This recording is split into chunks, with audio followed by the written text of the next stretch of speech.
Welcome into another off-season edition of the North Idaho Prepcast here on IdahoSports.com. Brandon Baney, joined by Ryan Scaggs. Here we are trucking our way through the long summer season. Ryan, how's it going? It's going. Yeah, just kind of getting things underway and figuring out, what this parenting thing is with a kid on summer vacation now. So I'm getting used to that. So it's every day is an adventure. Yeah, your little guy had kindergarten. Just finished his first year of kindergarten. Not really. Yeah, no graduation, no participation trophy for him. So he did what was expected, and now he's moving on through. So yeah, definitely. Well, we're gonna go from kindergarten all the way up to senior class. We are so happy to bring on for another off-season Q&A Coeur d'Alene High senior Madi Symons and her mother, Nicole Symons, the girls basketball coach at Coeur d'Alene High. Thank you both for joining us. We're so excited. Yes, thank you for having us. Thank you. First time for this, so this is cool. Yes, I'm pretty familiar with Corey, your husband and your father. He's the men's basketball coach at NIC, North Idaho College, and he always helps us out with the statewide AllStar Game that we help put on every year. So I know Corey pretty well, so it's nice to finally get to know the both of you as well. Yeah. Yes. The better half. Sure. That's right, for sure. So Madi, what have you been up to so far this summer? Is school officially out up in Coeur d'Alene? No, we have, this is our last week, so I've got some finals tomorrow, and then I'll be done. Wow, you guys go super late. What's on the agenda for this summer as you get ready for your senior year? Yeah, so just kind of a lot of boating at home, and then also July we're gone for AAU, which will be my last AAU season, which will be fun. And where's the team that you play with based out of for AAU? We're kind of the Northwest, so we have Montana, Washington, Idaho kids. Awesome. I play for the Northwest Blazers, so kind of everywhere up north. Awesome. So you said I love how you're going to get a little fun in as well. Oh yeah. A little time on the lake. Yep. Always. When we get sun finally. Yeah, no kidding. It's terrible. It's been terrible. Yeah. So when you say boating, what is that? Do you go tubing, wakeboarding? Do you just enjoy the water? What do you like to do out there? We do it all, but my favorite is surfing. We have a surf boat, so we get a lot of surfing in on the lake. Sweet. Yeah. That's awesome. Wow. Yeah. All right, well, let's go from surfing to basketball. Coach Symons, the Inland Empire League last year was an absolute gauntlet. I thought the top three teams all could have been at state and all could have gotten a day 3 at state. But what was that like on a night in, night out basis to try and navigate your way through that league? This last season was an interesting one because we only returned 2 starters that had any varsity experience with Skylar, Burke, and Madi. And so I was just kind of really thankful for how we started, how our young kids kind of stepped in. I thought we played really well. We prepared, as best we could each day and night. And then with Post Falls had a good big senior class. So they were strong and confident and been there. Lake City just, they can shoot lights out. So you just can never have a defensive slip up. And so, and then Lewiston, you never know. I mean, they were up and down too. They had a couple powerhouse, with Katie. And so, just trying to prepare our young kids kind of what it was like for playing them each night. But it's hard when, I think all 3 of us, Post Falls, Lake City, and us could have really made a run at state, all of us, and unfortunately it just comes down to really one game. And we lost the one wrong game, and we beat everybody undefeated in the season in league. And then just going into districts it's tough because you got to play each other so many times in a short period of time. I think we played everybody 3 times within like a 2.5, 3 week period of time. And so it just it gets hard to stay up and stay focused. And then, our kids that had never had any experience in the districts, I think that's really where we kind of struggled. It was hard for them. The stage got really bright and really big. And I think they tensed up a little bit. And I don't know how you prepare kids for that. You can practice as hard as you want, but the situation was really intense. And so I think that we kind of struggled in that at the end. So. Yeah, it was really fascinating to watch all season long. You know, these coaches and media polls, and 1 week Post Falls would be ranked in the top 5, and Coeur d'Alene would be receiving votes, and then the next week you guys would flip flop, and it was just like back and forth throughout. Madi, what was it like to be one of 2 really leaders of the team last year, to bring along this relatively untested group? Yeah, I think it was a great opportunity. Just being able to lead and be an upperclassman. I've always been younger on all the teams that I play for. So being that role model and trying to get our team motivated, I think I learned a lot from this last season as far as leadership. So I'm excited for this next season to see what we can do. Yeah, you along with Skylar Burke were kind of the 2 key cogs in the offense. I think I didn't get to watch Skylar play in person until the statewide AllStar game. Yeah, you showed up for sure. Yeah, so she was so competitive. She was out there diving on the floor for loose balls, and I'm like, this is an AllStar game. Like, no, that's just Skylar being Skylar, though. Yeah, 100%. It doesn't matter if you're winning by 50 or losing by 50. It's the same energy, same intensity. So I was happy for her to kind of end her career at a high school player like that. That was pretty fun to watch. Yeah, we kind of started our career together, and so it was fun to end our high school career together as well. I was talking to one of the Coeur d'Alene parents because I was doing the Fight for the Fish game, and the ipso facto Fight for the Fish, because it was Fight for the Fish, but not. Yeah. But I was talking to one of the parents, and I'm like, man, Skylar just plays hard. And he's like, and the parent was like, yeah, you should see her play horse. Like, it doesn't matter what she's playing. It's going to be, guns blazing and going. Yeah, that's just who she is. Like, it's in her DNA to just go all out. Yep. Yeah, exactly. So she set the new record for most points in a statewide AllStar game with 40. And she must have known, because it was late in the game. She was at the free throw line and she missed intentionally. That might have been our from the sideline. I'm like, you're 2 points away, man. Go get it. Yeah. So I know. And then the ref kind of blew. I mean, she called it off. I was like, come on, just give it to her. It's an all-star game. But she got it anyway. So. For sure. So, of course, Skylar got a commitment from UC Santa Barbara to continue her basketball career, Division I school. Madi, I know there's lots of schools lining up for your services. Has it helped having a complimentary Division I player like Skylar? Has that helped get you exposure at the Division I level as well? For sure. I mean, everybody comes to, games to watch good talent, and I think Skylar brought in a lot of coaches to watch good talent. And it's also kind of shown me what I need to work on, just working out with her and being able to guard her in practice, and she guards me in practice. I think it's made us both better and both getting us ready for that Division I level for sure. So what are the things you're trying to refine in your game as you get ready for your last year? Yeah, I would say probably my guard skills the most, and just being a little bit lighter on my feet, quicker, because at the Division I level, I'm not going to be the biggest kid. I'm going to have to play like a wing.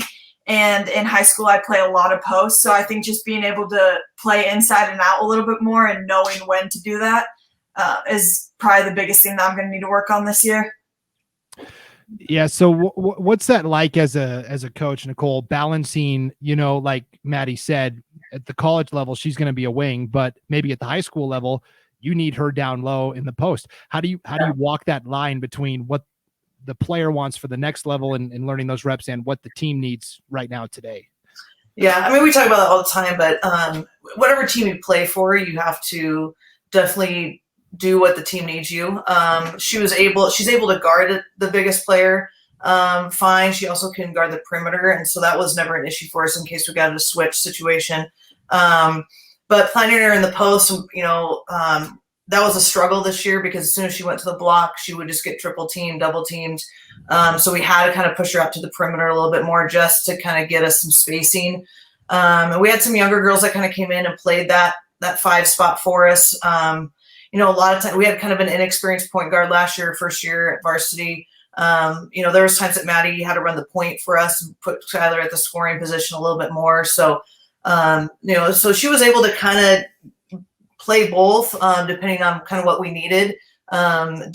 She definitely had to guard the biggest girl every night. And so she does great with that. So this year, We have a couple girls that can play inside, so I'm hoping that will allow her to push the wing a little bit to provide that training. But you have to work on those things outside of practice. Play to win. And we put our personnel in where we can be successful in high school for sure, and we'll worry about that college thing when it gets there. But we're kind of revamping our offense right now so that we can kind of play 5 out and everyone's moving for all 5 spots. So that will allow all of us to be able to work on that perimeter stuff too. So.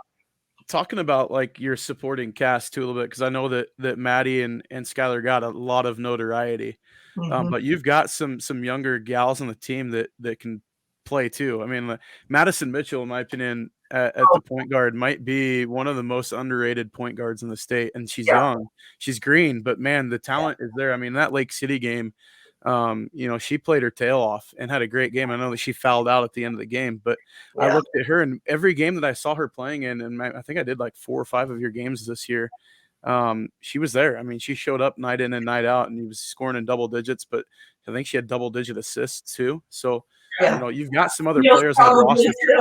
And I mean, so she's probably the best defender in the state. Absolutely. Her footwork is insane. Like, she's so quick on her feet.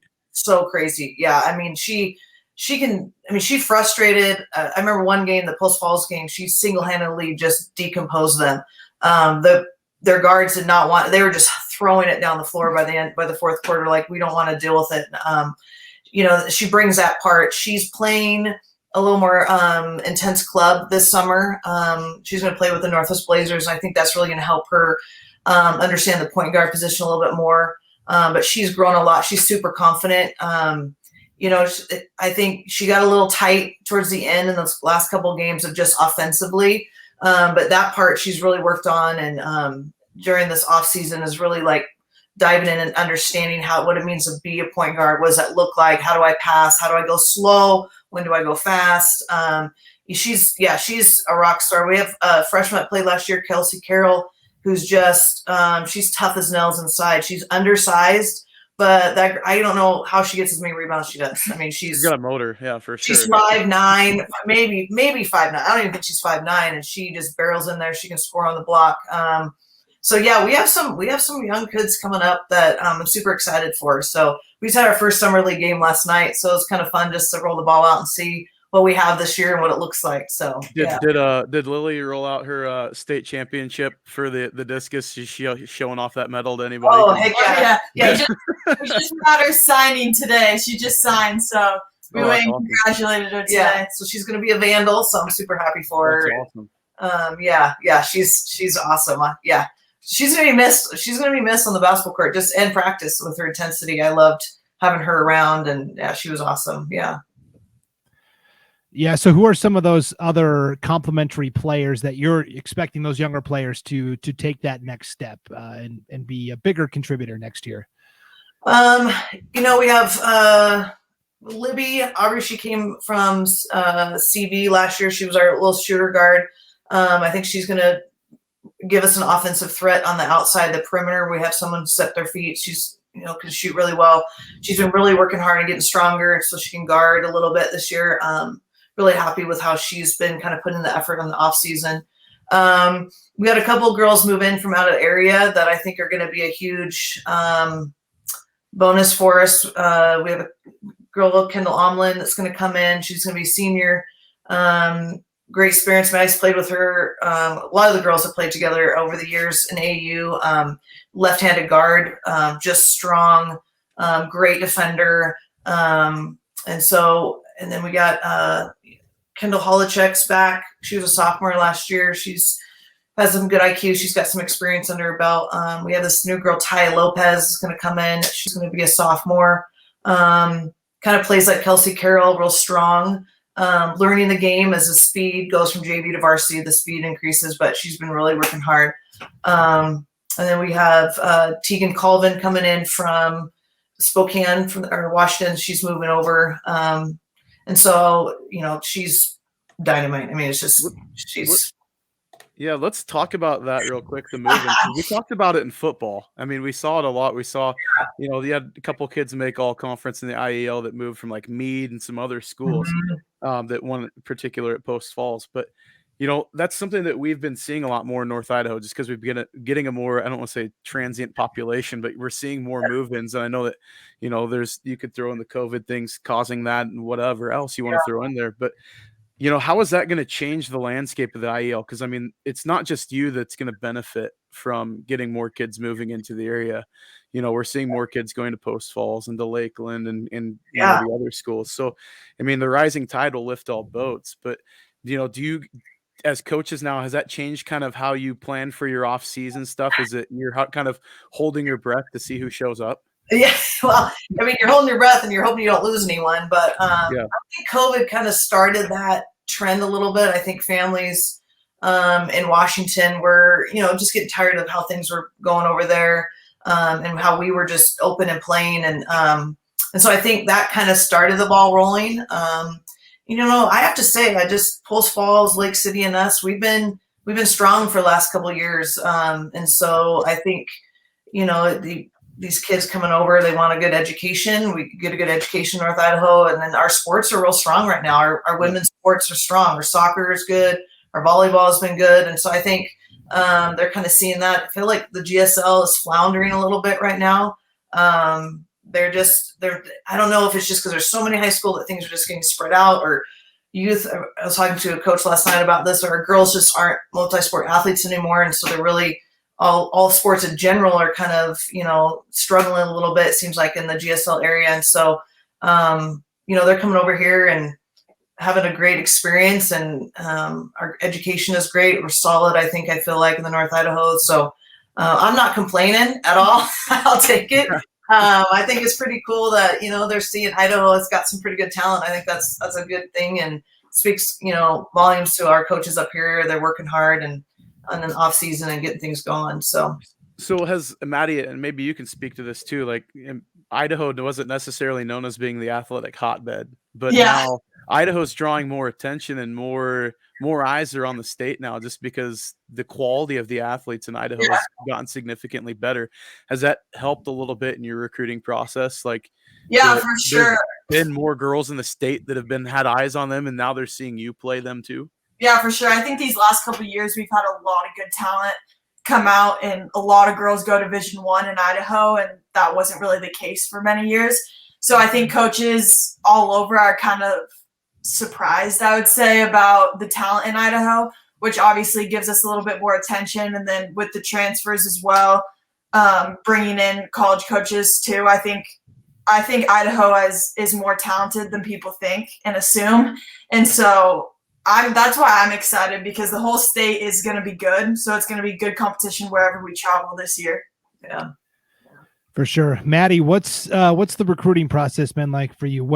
Can you name names? What schools have been calling you? And so I actually committed this weekend. So my gosh. Okay. I'm going to be a cowgirl. I committed to Wyoming. Oh, awesome. Congratulations. Yeah, super excited. Awesome. Thank you. Yeah. Yeah, so the recruiting process, I mean, it was really fun at first, getting the attention and getting coaches calling you and recognizing you for your hard work was really fun at first, but it does get stressful when you go to decide and you have to kind of tell people no and that kind of thing. But overall, I was just blessed with the opportunities that I was obviously given, and I'm super excited to be a cowgirl. Yeah. That's awesome. Have you announced that yet? Sorry. I just announced that like 2 days ago. Okay. Yeah. So awesome. I was in Wyoming this last weekend on a little unofficial visit. We kind of talked to the coaching staff and stuff, and I love it down there. It's a small town, so it's kind of like a homey feel. It's kind of like Coeur d'Alene, a lot of support. So that's kind of why I committed. Great coaching staff as well.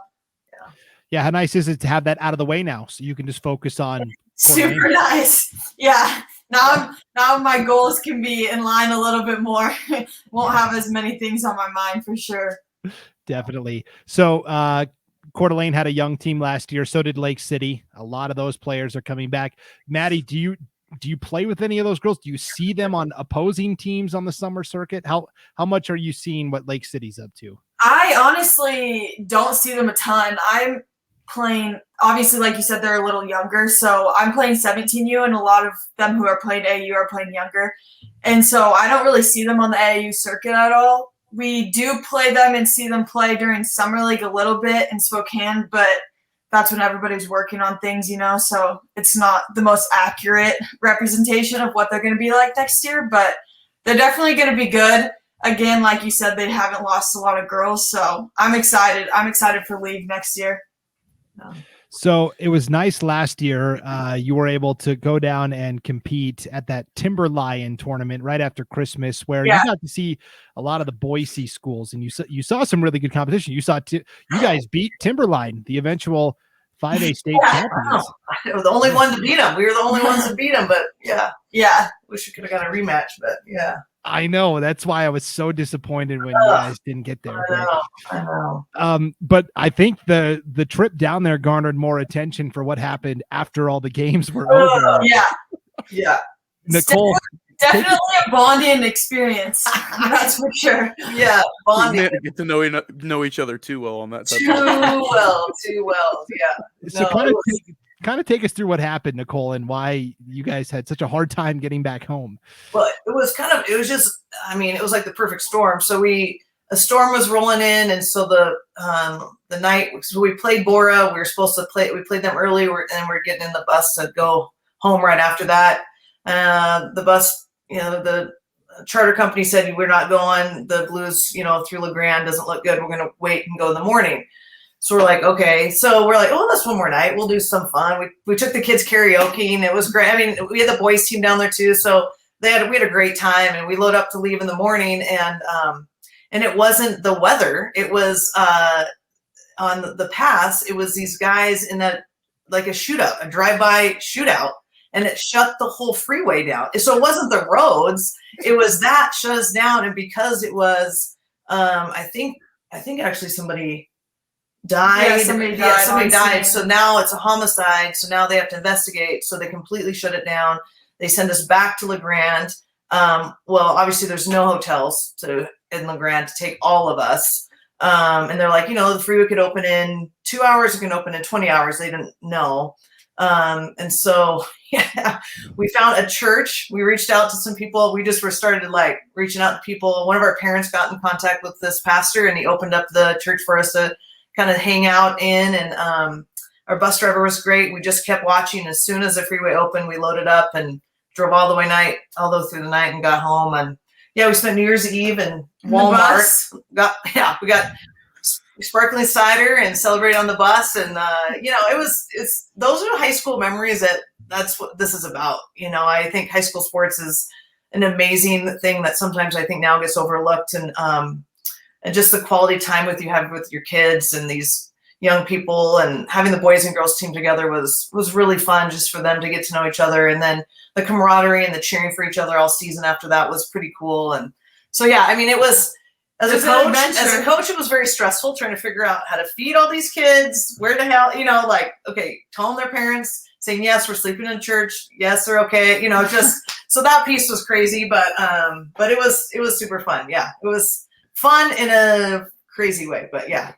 So, not a lot. Because we have listeners statewide, obviously, to the Prepcast, but some of the people in Southern Idaho and Eastern Idaho don't understand the night in and night out travel of what goes on in District 1 and 2 and how it compares to the rest of the state. And do you log how many miles you guys travel in a season?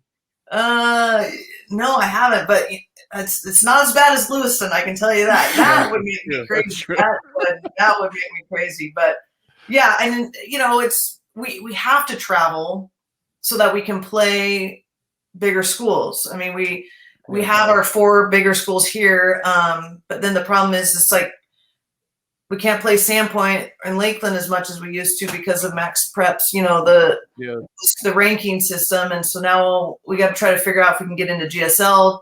But that's hard because their schedule's really packed because they have a lot of schools. So now we're traveling. We got to go down to Idaho Falls or down to Boise to try to pick up games, and they come up here. And so we don't have the advantage as the Southern teams of just playing 5A schools for your whole schedule. And that's the hard part of trying to put a schedule together that's strong enough to get you ready without having to pay a whole lot of money to get to these tournaments. So that is a struggle. You know, and with the max prep, the scoring thing, that really threw kind of a wrinkle into things for us up here, because we now are going to have to probably travel more so that we can play Boise schools. We can get down and play Thunder Ridge. We can, you know, so we can get our strength of schedule up stronger. We can't play Moscow, unfortunately, anymore, which is a bummer, because now we can't even play those schools that are close to us, because we can't risk that low scoring. And so that's really kind of thrown a wrinkle in for us North Idaho teams to kind of figure that part out. Yeah. Yeah. So you mentioned Moscow. I know they tried to have this like arranged marriage of the 5A, 4A is going to be combined, and like, yes, you are going to play Moscow and it's going to count as a conference game. Are they continuing that? Did they get rid of it? They're continuing it. But we're still fighting that, because that kills us. Yeah. When it comes to MAC prep score, I mean, it doesn't even matter if they're good or not. They're a smaller school, and so so I know Post Falls boys team, Mike McLean and I have kind of been on that, really trying to figure out how to not have them. You know, it's easier for scheduling wise for all the ADs across the board that we just have those games in place and we're not trying to find games, but it's not. They don't understand the ripple effect that affects us going into hopefully placing at state, you know, and where we fit in. And so right now we're down to where we just only have to play them one time. But even then, that's 3 games that we now have to give up against, you know, for us to come down and play Thunder Ridge or go to the tournament in Las Vegas. I mean, or a tournament in Seattle. So we're working on that. It's still a work in progress. But I'm hoping that we can kind of get that figured out for sure. Is there going to be, have you heard any rinklings of, because we obviously saw a few of the 3A schools drop down to 2A during this off season. Has there been talks that they're going to combine the 3A and 4A, since there's only 2 3A teams left, to kind of soften that blow at all for, you know, 5As trying to cancel games? I think they should. I mean, it's a better fit for them to play those, you know, Moscow and maybe like Timberlake and Bonners Ferry, the only 2 3A schools left in North Idaho now. Yeah, and then I think it's only, you know, Lakeland, Sandpoint, and Moscow. So there's only those 3. So their district playoffs are kind of weird too. Yeah, I know it's a tough thing, because you don't want to hurt the 2As either, or the 3A. I know it's kind of a hard deal when you're in this area where we're at, but that would be, I think it'd be nicer for us. I know Post Falls is going to be getting another high school here soon. That's going to, you know, that will change the landscape a little bit for us too, as far now having 5A teams. If they choose to say 5A, I think there'll be a little period where they could go 4A just because of their numbers, but they're big. They're a big school compared to even Lake City and Coeur d'Alene right now. So it will be nice. I think it'd be nice to have another school up here that we can play, kind of shift things up a little bit. So I think it's their 4th and 5th grade classes in Post Falls right now would easily put Post Falls High School over like 2,300 students or something like that. Yeah, they're big. Yeah, they're a lot bigger than us. Yeah, for sure. Yeah, but you know, we're gonna. Oh, go ahead. No, well, you go ahead first. Well, I was just gonna say we're gonna do the Las Vegas tournament this year that Lake City did last year. Awesome. The Tarkanian. That's awesome. Yeah. I was going to do it this year, but I kind of wanted to see those southern schools and give our younger kids a little bit of an idea of just to see them. And so it's not like, ooh, we're playing Timberline or Boise. Like, no, they're just, you know, just another high school, another team, which is great. It was a great tournament, but we can go to Vegas and get 5 games. I think that's kind of nice to do. Just change the landscape a little bit for us and see something different. So Definitely. we recently talked to Coach Zach Eastman from Lapway, the boys coach. Oh yeah. And we saw your boys team play Lapway this last year. Oh yeah, it was a great game. Great game. Yeah.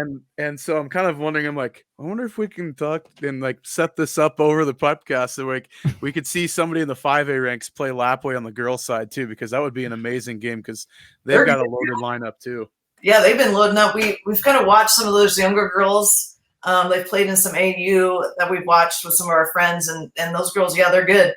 They're good. It would be fun to have a boys-girls game with them. I just love it because their community is so involved. I mean, oh yeah, we travel well. I mean, when they're good too. But It's just such a fun environment. I'd be down with it if we could make it work. I guess we got to that Max. We'll make some phone calls for you. See what we can work out. Maybe we could just have Max Preps not score that one for us. Yeah, we'll do next. Maybe we can work out a deal. Yeah. Ryan, you can work on that for us. So I'll play him if it doesn't ding our Max Prep score, right? Yeah. Exactly. So some of those Southern Idaho teams did come up at the start of the year: Rocky Mountain, Meridian, and Eagle. Are you hopeful that could continue as long as there's 3 quality opponents up here, like a Lake City, Post Falls, and Coeur d'Alene? Yeah, I know that's kind of in the works right now. I think there's 3 going to come up, and we're going to go down for 3, and try to just make that part of our schedule. So we're just always doing that, and switch up who comes up. I know Thunder Ridge, Jeremy, he wants in on it too. It's hard to try to figure out how to go there and here, but he's willing to do that. It's really nice for our girls to have to play 3 days in a row.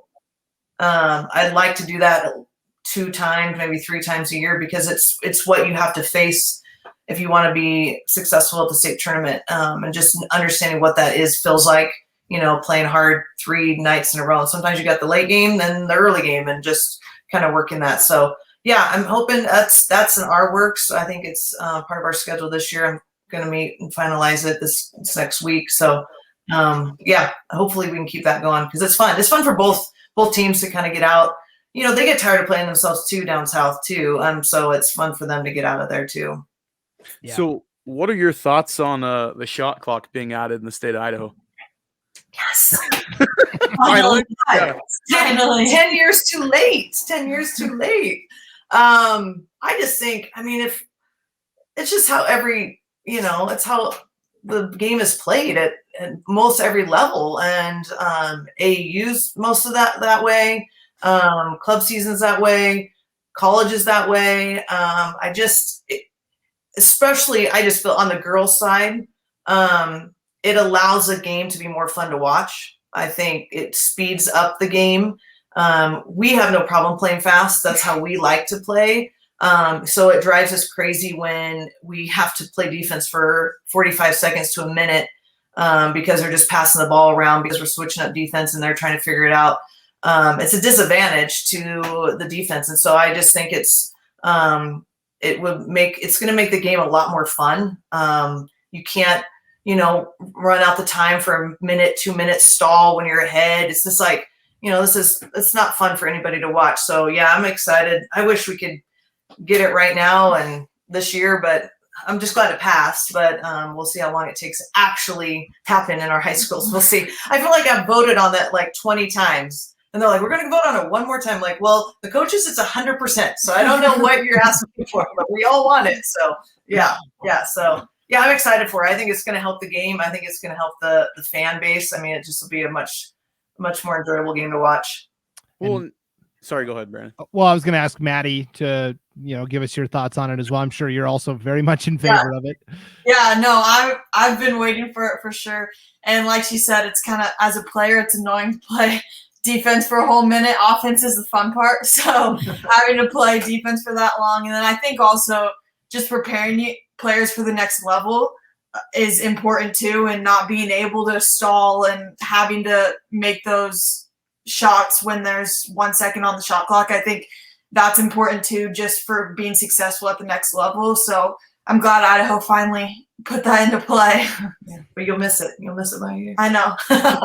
Younger ones will get it. Yeah.